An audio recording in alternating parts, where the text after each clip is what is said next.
Puji Tuhan, kita bertemu lagi di dalam renungan malam pada hari ini. Setelah kita melewati hari yang panjang, dan kita akan melihat lagi kebenaran firman Tuhan. Namun sebelumnya, mari kita berdoa.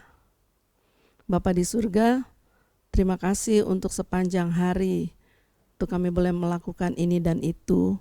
Dan kembali malam hari ini kami akan merenungkan kebenaran firman Tuhan.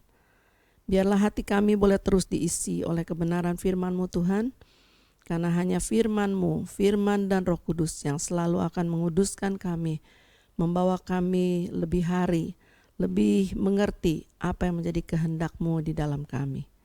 Terangi hati dan pikiran kami, untuk kami boleh menerima setiap firman Tuhan, di dalam nama Tuhan Yesus Kristus. Haleluya.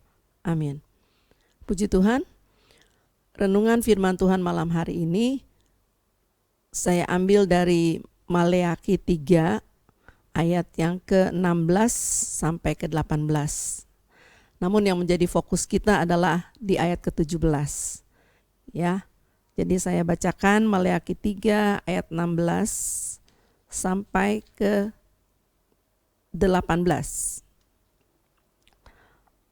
Puji Tuhan. Beginilah berbicara satu sama lain orang-orang yang takut akan Tuhan. Tuhan memperhatikan dan mendengarnya.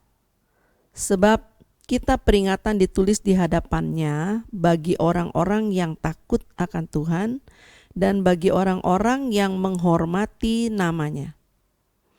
Mereka akan menjadi milik kesayanganku sendiri, firman Tuhan semesta alam. Pada hari yang kusiapkan, aku akan mengasihani mereka sama seperti seseorang menyayangi anaknya yang melayani dia. Maka kamu akan melihat kembali perbedaan antara orang benar dan orang fasik, antara orang yang beribadah kepada Allah dan orang yang tidak beribadah kepadanya. Puji Tuhan. Yang menjadi perenungan kita adalah di ayat ke-17. Dikatakan mereka akan menjadi milik kesayanganku sendiri. Siapa yang ditunjuk dengan mereka di sini? Kita bisa melihat pada ayat yang ke-16, yaitu orang-orang yang takut akan Tuhan. Orang-orang yang menghormati namanya. Mereka akan menjadi milik kesayangan Tuhan. Firman Tuhan semesta alam. Pada hari yang kusiapkan. Pada hari yang kusiapkan di sini menunjuk pada waktu nanti ketika kita sudah mengalami pembentukan, pemprosesan dari Tuhan, kita akan ada bersama-sama dengan Tuhan. Namun catatan saya di sini saya mengambil catatan bahwa di dalam Yesaya 43 ayat yang ke-21 dituliskan tentang mereka ini adalah umat yang telah kubentuk.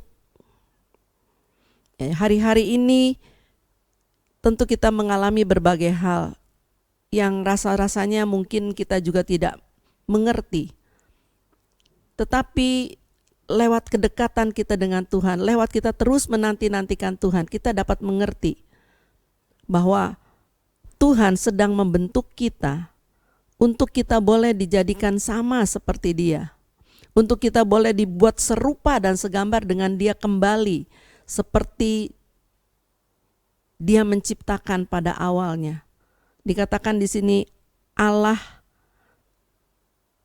Sebaot, Allah yang menciptakan seluruh alam semesta, termasuk kita. Dan menjadi kerinduan Tuhan, seperti yang tertulis di dalam Roma 8 ayat yang ke-29, bahwa Dia akan membuat kita menjadi serupa dan segambar dengan Dia pada waktunya.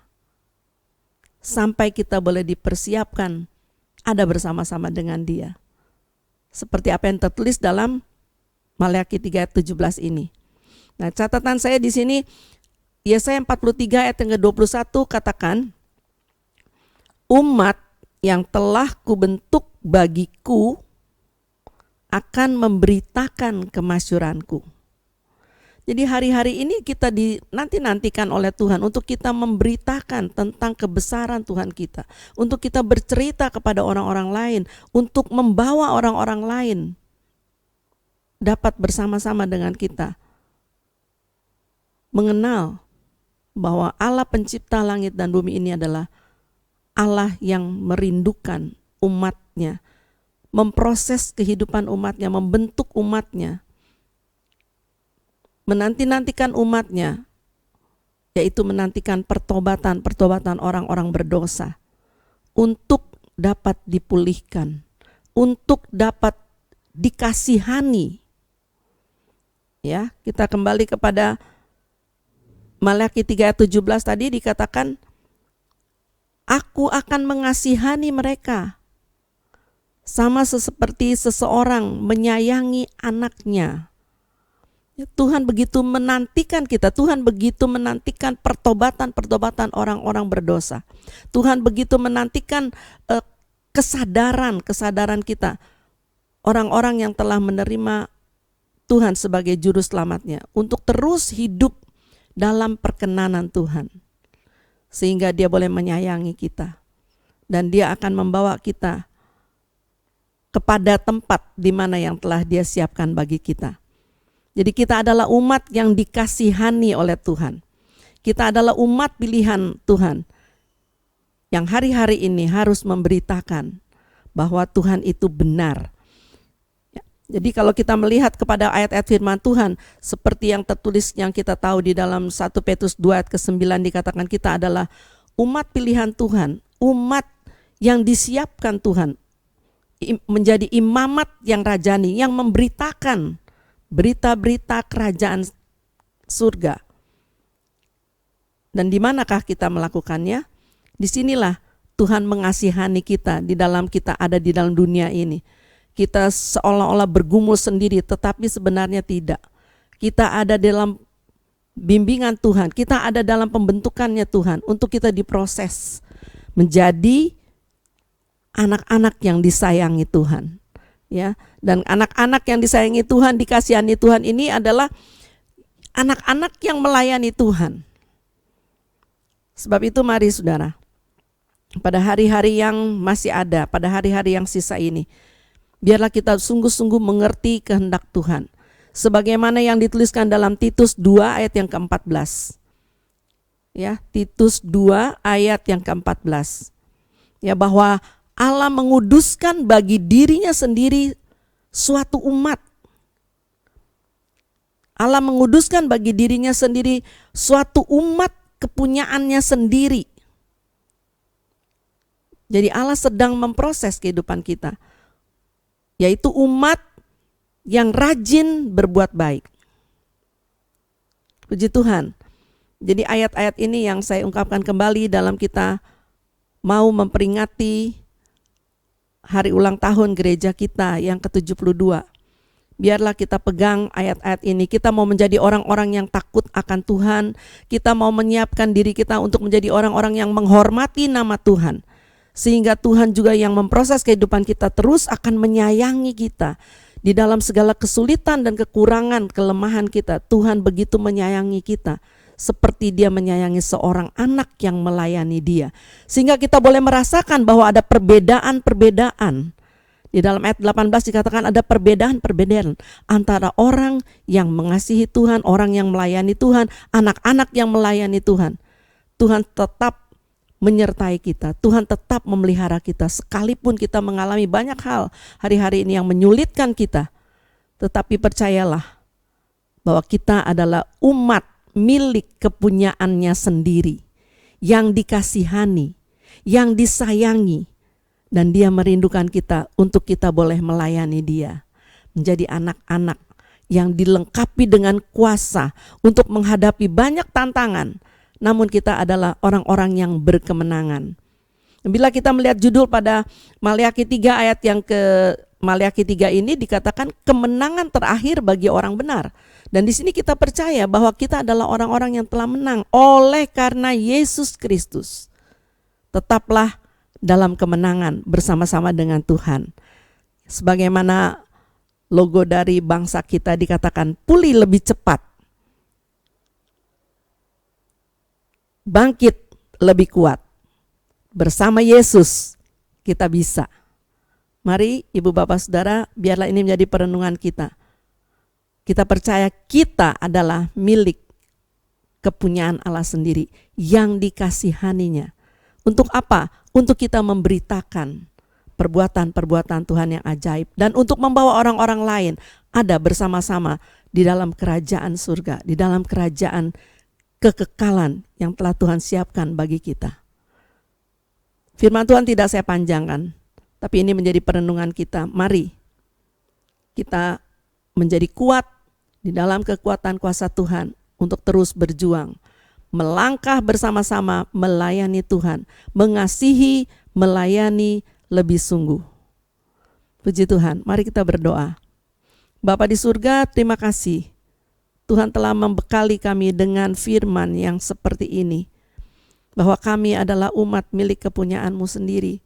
Tolong kami Tuhan, untuk kami tetap menjadi anak-anak yang dipenuhi dengan kuasa Tuhan untuk memberitakan perbuatan-perbuatan-Mu yang ajaib pada hari-hari ini. Begitu banyak Tuhan orang-orang yang masih jauh daripada-Mu, masih tinggal di dalam kesesatan-kesesatan. Namun Tuhan, kami hanya dapat berdoa kepada-Mu. Kasihanilah umat-umat-Mu. Kasihanilah orang-orang percaya yang percaya bahwa Engkaulah Tuhan dan Juru Selamat kami. Engkau adalah Tuhan yang memiliki kehidupan kami, yang akan memimpin kami terus pada jalan kebenaran-Mu, pada jalan kemenangan-Mu. Dan kalau kami boleh mencapai Tuhan hal-hal yang baik, kami percaya Tuhan ada di pihak kami. Dan Tuhan yang menolong setiap orang yang berseru kepada nama Tuhan. Engkau datang dengan pertolongan-Mu yang tidak pernah terlambat. Orang-orang yang takut akan Tuhan, selalu Engkau memberikan jalan keluar bagi kami di dalam kami menghadapi berbagai hal. Inilah yang menjadi doa sembahyang kami Tuhan, kuatkan dan teguhkan kami untuk kami tetap ada menjadi milik kesayangan-Mu sendiri. Terima kasih Tuhan, ampuni sekiranya begitu banyak hal masih ada di dalam kehidupan kami, kekurangan kelemahan kami. Tapi kami percaya Tuhan yang ada di depan kami, Tuhan yang ada di belakang, di sisi kanan kiri kami, Tuhan yang ada dalam hidup kami adalah Tuhan yang telah memberi kemenangan bagi kami. Dalam nama Yesus kami terima firman Tuhan ini. Haleluya. Amin. Sosyanim, bangkit, kuat, kobarkan terus api Pantekosta.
gerejaku adalah rumahku.